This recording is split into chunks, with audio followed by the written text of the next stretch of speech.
सहनावतु सहनो भुनक्तु सह वीर्यं करवावहे तेजस्विनावधीतमस्तु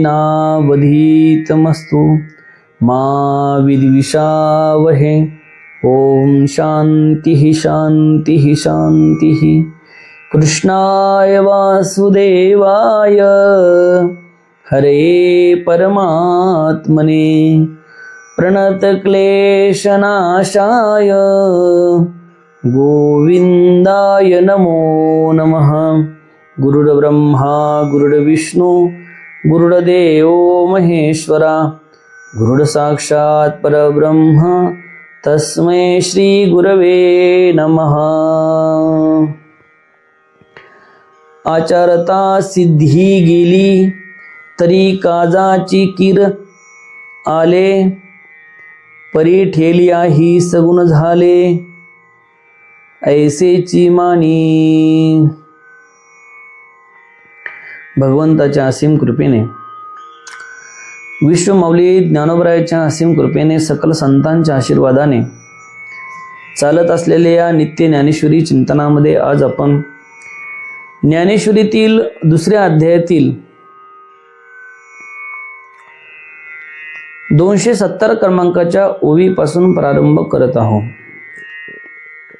कालच्या चिंतनामध्ये आपण पाहिलं की ज्या पद्धतीने भगवंत अर्जुनाला सांगत आहे की तू कर्म कर, परंतु कर्मफळाच्या आसक्तीमध्ये तू राहू नको।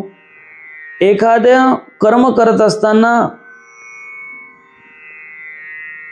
तुझ्या दैवयोगाने तुला तुझं कर्माप्रमाणे फळ मिळालं सुद्धा तरी त्यापासून फार संतोष किंवा समाधान म्हणून घेऊ नको। दैवयोगाने एखाद्या वेळेस तुला तुझ्या कर्माप्रमाणे फळ मिळालं नाही तर त्यापासून फार विषाद करून घेऊ नकोस। म्हणून अशा पद्धतीने दोन्ही स्थितीमध्ये तू काय राह, समान राहा। तर आज भगवंत अर्जुनाला सांगत आहे माऊलीच्या मुखातून, आचरता सिद्धी गेली तरी काजाचे कीर आले, परी ठेलिया ही सगुण झाले ऐसेची मानी। अरे सांगतात की कर्म सिद्धीच गेलं तर खरोखर आपले काम झाले आणि जरी ते अपूर्ण राहिले तरी ते सफल झाले असे समजावे। अरे एखादं कर्म सिद्धीच गेलं तर आपलं काम झालं असं आपण समजावं, पण एखादी गोष्ट जर अपूर्ण राहिली तरी सुद्धा आपलं काम झालं असंच आपण समजावं। म्हणजे दोन्हीही गोष्टीमध्ये स्थिर राहणं फार महत्त्वाचं आहे, परंतु ही गोष्ट इतकी सहज आणि सोपी नाही। कारण माणूस संसारामध्ये एवढा आसक्त झाला आहे, कर्मफळामध्ये एवढा आसक्त झालेला आहे की तो सतत त्या कर्माच्या फळाची अपेक्षा धरून राहतो, सतत कर्माची फळाची अपेक्षा धरून राहतो। तो मनामध्ये अशा पद्धतीने त्या कर्मफळाचं चिंतन करत बसतो की मला हे मिळालं पाहिजे, मला ते मिळालं पाहिजे, मग मी हे केल्यानंतर मला ते मिळेल, मी ते केल्यानंतर मला ते मिळेल, मी ते केल्यानंतर मला ते मिळेल। अशा पद्धतीने सतत तो आपल्या मनामध्ये या गोष्टीचं चिंतन करत राहतो आणि म्हणून तो चिंतनामध्ये ते सतत त्या मनामध्ये त्या गोष्टी ठेवत असतो, सतत त्या गोष्टी ठेवत असतो। आणि म्हणून कर्म फळ जर मिळालं इच्छिताप्रमाणे तर त्याला समाधान वाटतं, नाही मिळालं तर तो फार दुःखी होतो, विषादी होतो। परंतु माऊली सांगतात की एखाद्या वेळेस तू कर्म करू राहिला, पण कर्म करत असताना तुझ्या कर्माप्रमाणे तुला फळ मिळालं ही तर चांगलीच गोष्ट आहे, परंतु नाही मिळालं तरीही सुद्धा तू असंच समज की आपण केलेलं कर्म हे सफल झालं। दोन्ही परिस्थितीमध्ये ते सफल झालं असं समज। अरे कर्म तुम्ही केलं, गंज खूप अभ्यास केला, भरपूर अभ्यास केला, परीक्षेचा अभ्यास भरपूर केला, परंतु नाही तुम्हाला त्याचा रिझल्ट मिळाला, परंतु तुम्ही केलेला जो काही अभ्यास आहे तो वाया तर गेला नाही, तुमची बुद्धिमत्ता तर त्यातून वाढली। म्हणून काही ना काही आपल्याला सिद्धी प्राप्त झालीच किंवा काही ना काही मिळालंच। म्हणून असं समजावं की आपण केलेलं जे कर्म आहे ते सफलच झालं आहे, की ते काही वाया तर गेलं नाही। अभ्यास केला तर वाया तर गेला नाही। अरे तुम्ही काही एखादी कोणतीही क्रिया कर्म तुम्ही केलं म्हणजे ते वाया जातं असं नाही, त्या कर्माचं फळ तुम्हाला काही ना काही मिळतं। शेतामध्ये राबले, तुम्ही कष्ट केले, इच्छा होती 60 पोते सोयाबीन व्हायची पण नाही झाली, किंवा इच्छा होती तुम्हाला की 50 क्विंटल कपाशी व्हावी पण नाही झाली, म्हणून काय आपण त्याच्यापासून रडत बसावं का? तरीही काही ना काही जे झालं त्याच्यामध्ये माणसानं समाधान मानावं, सफल झाला असं समजावं. पुन्हा माऊली सांगतात, देखे जे तुला ले कर्म निपजे, ते तुले आधी पुरुषी समर्पिजे, तरी परिपूर्ण सहजे झाले जाणे. ही फार सुंदर ओवी माऊलीने लिहिली आहे. माऊली म्हणतात, अरे असे पहा की जेवढे कर्म केल्या जात आहे तेवढे आधी पुरुष म्हणजे जो ईश्वर आहे त्याला जर अर्पण केले तर ते सहजच परिपूर्ण झाले असे समज. की जेवढे तू कर्म केले आहे तेवढे कर्म तू त्या आधी पुरुषाला अर्पण केले आहे असं समज. आणि असं समजल्यानंतर मग मात्र तुला त्याच्यापासून बंधन प्राप्त होणार नाही. अरे जे जे आपण केलं ते कृष्णार्पण, जे जे आपण केलं ते कृष्णार्पण, जे जे आपण केलं ते कृष्णार्पण, त्या भगवंताला समर्पित करायचं.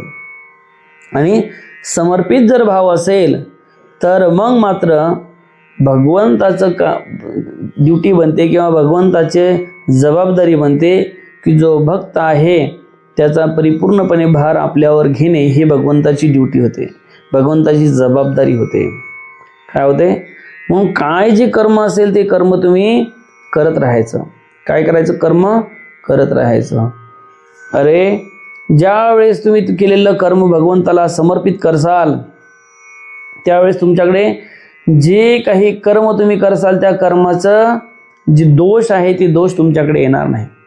अरे एखादा पाप जरी घडलं तुमच्याकडून पण ते कर्मच तुम्ही केलं नाही, ते कर्म भगवंताला समर्पित आहे, तर ते पापसुद्धा तुम्हाला लागणार नाही, दोषसुद्धा तुम्हाला लागणार नाही. म्हणजे पाप करायचं आणि देवाला अर्पण करायचं असातला भाग नाही. परंतु अज्ञानामध्ये चुकून एखादं पाप घडलं तरीही सुद्धा जर त्या कर्माच्या फळाची आपण आसक्ती धरली नाही किंवा जे जे कर्म केलं आपण ते भगवंतालाच अर्पण केलं तर मग मात्र आपल्याला त्याचा दोष लागत नाही, बंधन लागत नाही किंवा त्याच्यापासून आपल्याला बंधन प्राप्त होत नाही. म्हणून जे जे काही तुम्ही करसाल, जे काही कर्म करसाल ते सगळं भगवंताला अर्पण करायचं, कृष्णार्पण म्हणायचं. काय म्हणायचं? कृष्णार्पण. जेवण जरी केलं तरी कृष्णार्पण. अरे सगळं जे काय करतो मी ते कृष्णार्पण आहे, कृष्णार्पण. झोपताना सुद्धा म्हणा देवा झालेले कर्म, आज मी दिवसभरात केलेले कर्म देवा हे सगळे तुला कृष्णार्पण. सकाळी उठल्यानंतर म्हणायचं देवा माझ्याकडून रात्री चुकून काही अपराध घडला असेल तो सुद्धा देवा तू पदरात घे, कृष्णार्पण. देवा माझ्याकडून जे काही दिवसभर तुझं नाम स्मरण आधी जे काही झाले आहे, भगवत चिंतन झालं आहे ते सुद्धा कृष्णार्पण. म्हणजे चांगल्याही गोष्टी कृष्णार्पण, वाईट ही गोष्टी सगळंच कृष्णार्पण करून टाकायचं. म्हणजे कर्माचा जो बोजा आहे तो आपण आपल्यावर घ्यायचा नाही. आणि कृष्णार्पण ज्यावेळेस तुमची भूमिका राहील त्यावेळेस मग हे निश्चित आहे की तुम्हाला त्याचं बंधन प्राप्त होणार नाही. जे जे काही कर्म करसाल ते त्या भगवंताला समर्पित करायचं. आणि समर्पित जर तुम्ही त्या भगवंताला केलं तर मग तुम्हाला त्याच्यापासून सुख दुःख दोन्ही होणार नाही. कारण करणारे तुम्हीच नाही, करणारे तुम्ही नाही, करणारा तो परमात्मा आहे. त्या परमात्म्यालाच तुम्ही अर्पण केलं आहे. आणि अर्पण केलेली गोष्ट जी आहे, अरे एकदा तुम्ही मंदिरामध्ये दानपेटीमध्ये दान केलं, 100 रुपये तुम्ही 500 रुपये 1000 रुपये त्या पेटीमध्ये दान टाकले तर ती तुम्ही त्याची अपेक्षा करतात का ती परत यावे म्हणून? नाही. ते गेले, दान टाकले, दिले, विषय संपला. तुम्ही जर समजा त्याच्या बदल्यात भगवंताकडे मागत असाल ती सकमता झाली, पण ते तुमच्या जवळून तर तोपर्यंत गेले, ते गेले आहे. त्या पद्धतीने जसे ते तुमच्याजवळ पुन्हा ते 10,000 रुपये असेल, 1000 रुपये दानपेटी टाकले तर ते 9,000 रुपये राहतील. 1000 रुपये ते गेले तर गेलेच. त्या पद्धतीने तुमचं जे झालेलं कर्म आहे ते भगवंताला अर्पण केल्यानंतर ते तुमच्याकडे राहणारच नाही. ते कर्म तुमच्याकडे राहणारच नाही. आणि कर्मच जर तुमच्याकडे राहणार नाही तर कर्मापासूनच सुख दुःख निर्माण होतात. कर्मच आपलं हे काय करतात? संचित तयार करत असतं. आणि संचित जर कर्म तयार करत असेल तर मग ते कर्मच भगवंताला समर्पित केल्यामुळं तर ते संचितामध्ये जो साठा वाढायला पाहिजे तो वाढणार नाही. वास्तविक जे संचितामध्ये आहे ते प्रारब्ध म्हणून तुम्हाला भोगावं तर लागणारच आहे.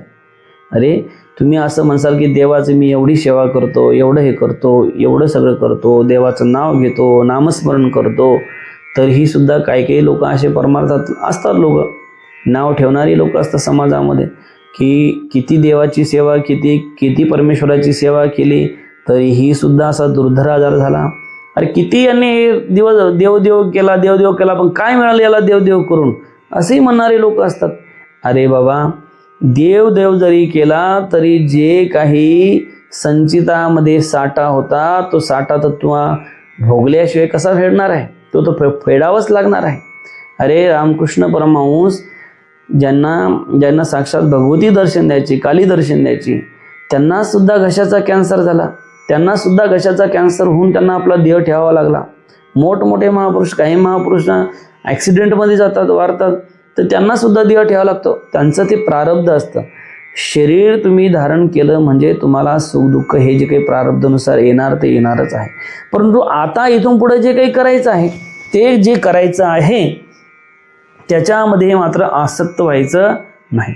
जे काही करायचं आहे ते भगवत कृपेने सगळं भगवंताला समर्पित करायचं. देवामुळेच झालं, देवामुळेच हे सगळं माझं होत आहे, अशा पद्धतीचं जर तुम्ही हे ठेवलं तर मग निश्चित तुम्हाला सुख दुःख दोन्हीही प्राप्त होणार नाही. आता पुन्हा माऊली काय म्हणतात ते बघा. देखे समता सत्कर्मी हे जे सरसे पण मनोधर्मी तोची योगस्थिती उत्तमी प्रशंसी जे सांगतात की ज्याप्रमाणे हे पहा पूर्ण झालेल्या कर्माविषयी व अपूर्ण राहिलेल्या कर्माविषयी मनाचा समतोल राखणे हीच खरी योगस्थिती आहे. या योगस्थितीची प्रशंसा ज्ञानी पुरुष करतात.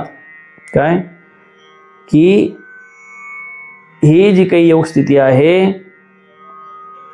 या योगस्थितीचं जी काही प्रशंसा आहे ते ज्ञानी पुरुष करतात. म्हणजे पूर्ण झालेल्या कर्माविषयी आणि अपूर्ण राहिलेल्या कर्माविषयी समतोल राखणे. अरे एखादी गोष्ट पूर्ण झाली, तुमचं ध्येयाप्रमाणे तुम्ही ठरवल्याप्रमाणे तुम्ही ज्या पद्धतीने ठरवलं त्या पद्धतीने तुमचं जे काही कर्म आहे ते झालं पूर्ण भगवत कृपेने तर ठीक आहे. आणि भगवत कृपेने एखादं कर्म अपूर्ण राहिलं, आता तुम्ही त्याच्याही मध्ये भगवत कृपा माना ना. कारण तुम्हाला जे सुख दुःख प्राप्त होतात, काही गोष्टी अशा असतात की तुम्हाला त्या तुमच्या कर्मानुसार प्राप्त होतात, प्रारब्धानुसार प्राप्त होतात. परंतु जेवढे तुम्हाला तुमच्या जीवनामध्ये दुःख कष्ट येत असतात ते सुद्धा एक पद्धतीने भगवंताची ती कृपाच म्हणावी.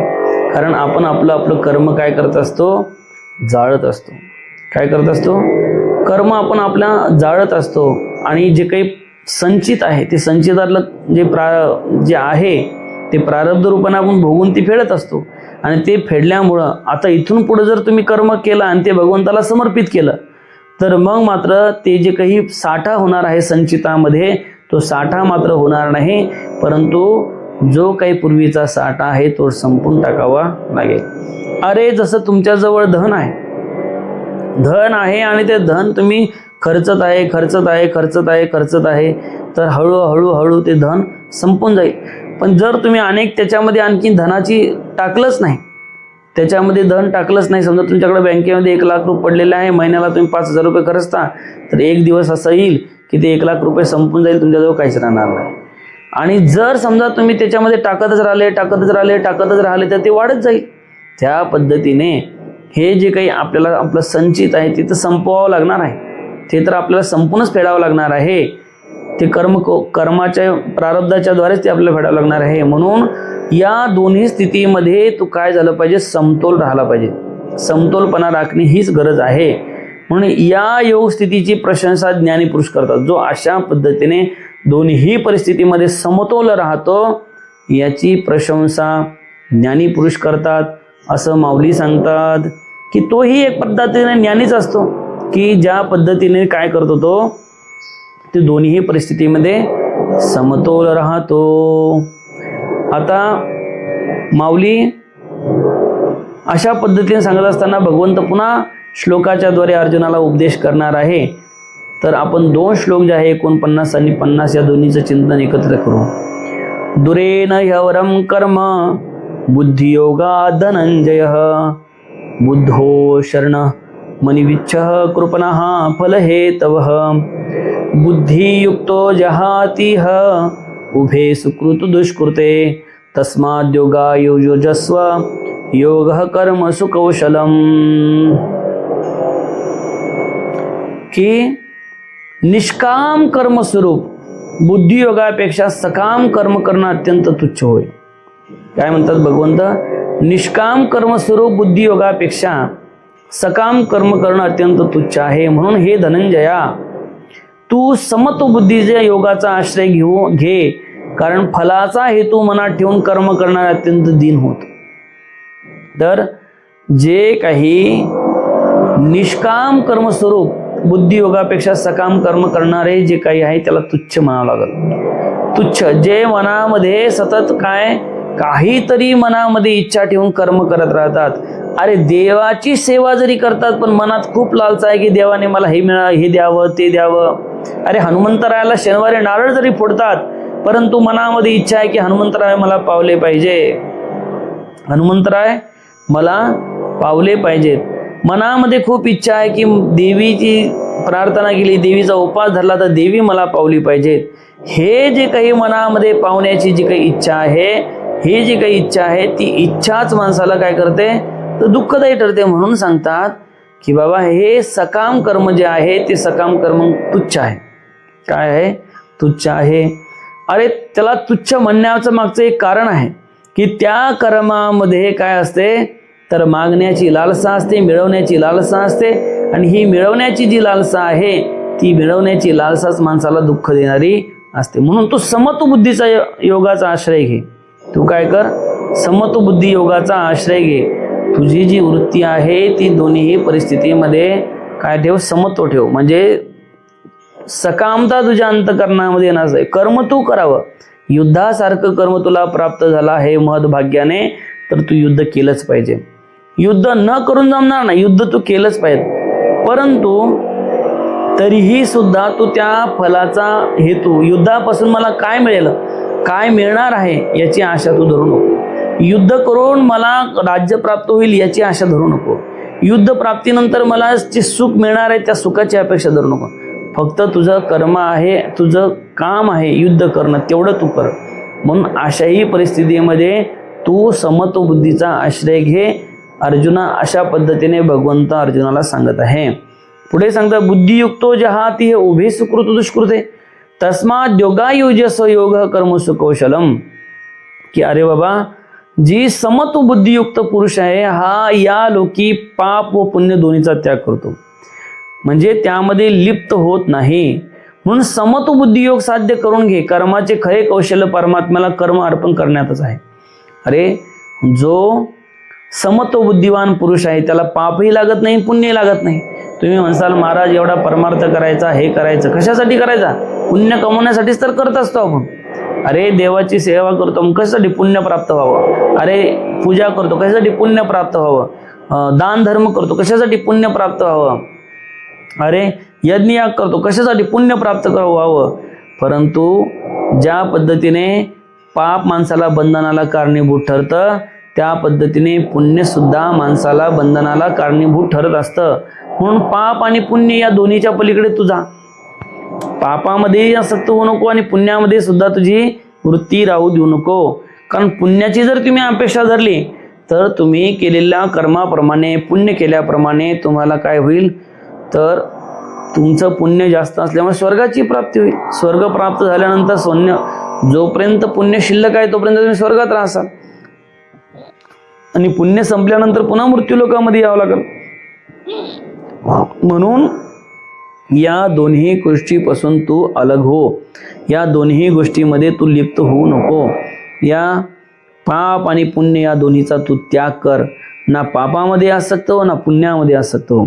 पाप तर तुझं प्रत्येकाला असं वाटतं की माझ्या जीवनात पाप घडूच नाही, पण पाप तर सोडा, पण पुण्य सुद्धा तुझ्या जीवनात जे आचरण करण्याचा प्रयत्न करता, पुण्य करावं, कर्म चांगलं करावं, दान धर्म करावा, साधू सेवा करावी, भगवत सेवा करावी, पूजा अर्चना नित्य संध्या ह्या सगळ्या गोष्टी कराव्या.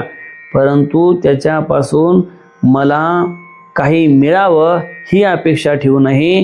तर जे काही मी करत आहे ते भगवत अर्पण या बुद्धीने करायचं. आणि या बुद्धीने जर केलं तर मग निश्चित तुला त्याच्यापासून दुःख होणार नाही. आता माऊली त्या संबंधाने काय म्हणतात ते बघा. अर्जुना, समत्व चित्ताचे तेची सार जाण योगाचे, जेत मन आणि बुद्धीचे ऐक्याथी.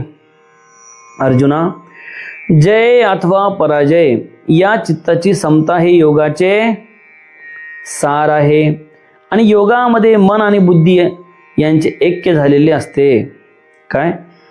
जय अथवा पराजय. अरे आता अर्जुन लढणार आहे, पण त्याचा परिणाम काय होणार आहे हे कोणाला माहिती आहे का भविष्यात? नाही. अरे अर्जुन जरी योद्धा आहे, परंतु समोर सुद्धा योद्धेच आहे लढणारे, म्हणून त्याचा परिणाम काय होणार ही गोष्ट काही माहीत नाही. परंतु तुझं कर्म आहे की युद्ध करणं. युद्ध करणं कर्म असल्यामुळे तू युद्ध केलं पाहिजे, युद्धात लढलं पाहिजे. जय पराजय याविषयी तुझ्या मनामध्ये हे जे काही तुझ्या मनामध्ये चालू असेल की माझा जय होईल, यांचा पराजय होईल, किंवा माझा पराजय होईल, यांचा जय होईल, ह्या सगळ्या गोष्टीकडे तू लक्ष देऊ नको. दोन्ही ठिकाणी तुझं चित्त काय झालं पाहिजे? स्थिर झालं पाहिजे. म्हणजे जय होईल नाही तर पराजय होईल, फक्त माझं लढणं काम आहे. समोर शत्रू आला त्याला मारणं माझं काम आहे. तो जर माझ्यासमोर लढण्यासाठी आला आहे तर मी सुद्धा त्याच्यासोबत लढलं पाहिजेत, हे माझं काम आहे. आणि अशा पद्धतीने जर तू लढला, अशा पद्धतीने तुझं लढण्याचं काम केलं, अशा पद्धतीने लढताना जर तुझं चित्त दोन्ही स्थितीमध्ये समान असलं, तर हे लक्षात ठेव की हेच योगाचं सार आहे. हा जो काही बुद्धियोग सांगितला आहे किंवा हे जे काही समत्व योग सांगितलं आहे, या समत्व योगाचं हे सार आहे की या दोन्ही स्थितीमध्ये तू समान राहिलं पाहिजे. दोन्ही स्थितीमध्ये काय राहिलं पाहिजे? समान राहिलं पाहिजे. मन आणि बुद्धीचं ऐक्य असलं पाहिजे, की नाहीतर मला याच्यापासून फळ मिळावं. आता हे कौरवादी होते सगळे, त्यांना माहिती होतं की त्यांना वाटत होतं लढावं, लढल्यानंतर आपण या पांडवांना परास्त करू, आपल्याजवळ 11 अक्षयणी सेना आहे, यांना परास्त केल्यानंतर आपला जो शत्रू आहे ती शत्रू संपून जातील, मग एक अधिकारशाही राहील, आपलंच राज्य राहील, अशा पद्धतीत त्यांना आसक्ती आहे. परंतु भगवंत यांना सांगत आहे की बाबा याच्यामध्ये आसक्ती तू धरू नको. जय होईल किंवा पराजय होईल, पण या दोन्ही स्थितीमध्ये तुझी जी वृत्ती आहे ती मात्र स्थिर ठेवण्याचं काम तू कर. पुन्हा सांगतात, तो बुद्धियोग विवरिता बहुत पाडे पार्था दिसे हा अरुता कर्मयोगो. अरे पार्था, बुद्धियोगाची आणि कर्मयोगाची तुलना केली तर अनेक प्रमाणाने सकाम कर्मयोग हा कमी प्रतीचा दिसतो.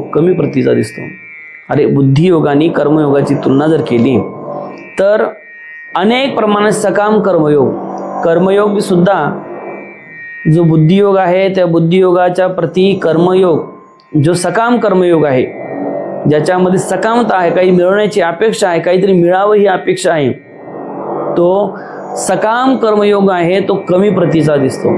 सकाम कर्मयोग कशाला म्हणता येईल? अरे काहीतरी मिळावं ही आहे अपेक्षा.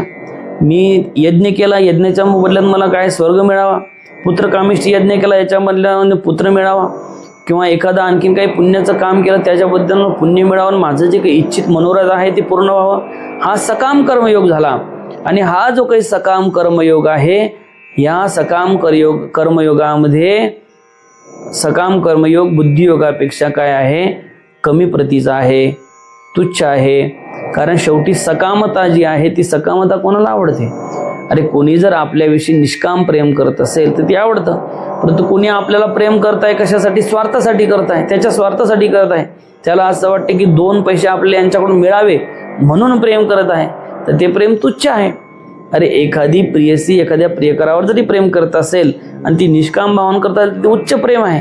पण तीच प्रियसी याच्याकडे नोकरी आहे, याच्याकडे धन आहे, म्हणून यांच्यावर प्रेम केलं पाहिजे, अशा पद्धतीने करत जर असेल तर ते प्रेम सुद्धा काय आहे? तुच्छ आहे. त्या प्रेमाला सुद्धा तुच्छ उपमा देता येईल. म्हणून असा जो कर्मयोग आहे हा कर्मयोग बुद्धियोगाच्या दृष्टिकोनातून काय आहे? तर तुच्छ आहे. पुन्हा माऊली सांगतात, परी तेची कर्म आचरिजे तरीचा हा योग पाविजे, जे कर्मशेष सहजे योग स्थिती. परी तेची कर्म आचरिजे, कोणते? वेदाने सांगितलेले काम्य कर्म शास्त्रविधीप्रमाणे करावीत, म्हणजे हा कर्मयोग प्राप्त होतो. कारण सकाम कर्मामधील फळाची अपेक्षा आणि कर्तृत्वाचा अभिमान हे दोन्हीही नाहीसे होऊन जे कर्म शिल्लक राहते ती सहजच योग स्थिती आहे. अरे वेदांत सांगितलेले कर्म, वेदांतामध्ये सांगितलेले जे कर्म आहे ते कर्म आपण केले पाहिजे आणि तो कर्मयोग आपण केला पाहिजे. परंतु कर्मयोग करत असताना मात्र की त्याच्यापासून जो कर्तृत्वाचा अभिमान आहे तो कर्तृत्वाचा अभिमान शिल्लक राहिला नाही पाहिजे. मी करणार आहे हा जो अभिमान आहे तो अभिमान शिल्लक राहिला नाही पाहिजे. कारण प्रत्येकाला असं वाटतं मी केलो, मी करतो आहे. दान धर्म जरी करतो आपण तर लगेच आपण 4 लोकांमध्ये प्रचार करतो की मी दान केलं, मी धर्म केला, मी पंगत घातली, मी हे केलं ते केलं. प्रत्येकाला नावाची अपेक्षा असते. मग ते काही निष्काम कर्मयोग ठरत नाही, तो सकाम कर्मयोग ठरतो. आणि त्याच्या मोबदल्यामध्ये तुम्हाला अपेक्षा असते की मी जर पंगत घातली तर मला हे मिळावं, मला ते मिळावं, मला पुण्य मिळावं. ह्या गोष्टीची जी अपेक्षा तुमच्या अंतःकरणामध्ये असते तीच दुःखदायी आहे, किंवा ती जी अपेक्षा आहे ती अपेक्षाच योग्य नाही. म्हणून अशा पद्धतीने जर समजा तुम्ही तुमच्या अंतःकरणामध्ये जर अशा पद्धतीची अपेक्षा धरून असाल, अशा पद्धतीच्या चित्तामध्ये आसक्ती धरून असाल की मला काही मिळावं, तर त्याला निष्काम कर्मयोग म्हणता येणार नाही. तर तोही एक पद्धतीने एक सकाम कर्मयोग ठरेल. म्हणून या सकाम कर्मयोगामध्ये आसक्त होऊ नको. आणि अशा पद्धतीने या ठिकाणी आणखीनही ओव्या माऊलीने सांगितल्या आहे. आणि पुन्हा माऊली सांगतात, म्हणून बुद्धियोगू सदरू तेत अर्जुना होई स्थिरू मने करी अभेरू फळ हेतूचा. म्हणून काय कर की तू काय कर, बुद्धियोग हाच आनंदाचा आधार आहे. त्या ठिकाणी तू आपले मन स्थिर कर. मनामध्ये फलाच्या प्राप्तीची आशा करू नकोस. अरे तुला जर आनंद पाहिजे असेल तर तू बुद्धियोगाचा आश्रय कर. बुद्धियोग म्हणजे काय? निष्काम कर्मयोग. त्याच्यामध्ये कुठल्याही प्रकारची आसक्ती नसावी, त्याच्यामध्ये कुठल्याही प्रकारची मिळण्याची कामना नसावी. आणि अशा पद्धतीने जर तू करत राहिला तर करत राहिल्यानंतर मग मात्र तुला त्याच्यापासून काय होणार नाही, तर दुःख होणार नाही. फलाची आशा जर तू धरली नाही तर त्याच्यापासून तुला दुःख होणार नाही. तुझं मन त्या ठिकाणी स्थिर कर. पुन्हा सांगतात, जे बुद्धियोगा योजिले तेची पारंगत झाले इहे उभय संबंधी सांडिले पाप पुण्य. आणि जे या बुद्धियोगाचा आश्रय करतात ते संसार सागराच्या पलीकडे जातात आणि त्यांची पाप पुण्याच्या चक्रातून सुटका होते. काय? जे या बुद्धियोगाचा आश्रय करतात ते संसार सागराच्या पलीकडे जातात. संसाराच्या पलीकडे जातात म्हणजे या भवसागरातून ते बाहेर निघतात. म्हणून पुन्हा पुन्हा तुला ते सांगतो की अर्जुना की तू याच्यामध्ये आसक्त होऊ नको. अशा पद्धतीने भगवंताने अर्जुनाला हा बुद्धियोग सांगितला आहे. आणखीनही कर्माच्या संबंधानं वर्णन करून सांगणार आहे, ते आपण आता उद्याच्या चिंतनामध्ये पाहू. आणि आजची जी झालेली सेवा आहे ती विश्वमाऊली ज्ञानोबरायाच्या चरणी आपण समर्पित करू. ओम पूर्णमदः पूर्णमिदं पूर्णात् पूर्णमुदच्यते पूर्णस्य पूर्णमादाय पूर्णमेवावशिष्यते. ओम शांती शांती शांती.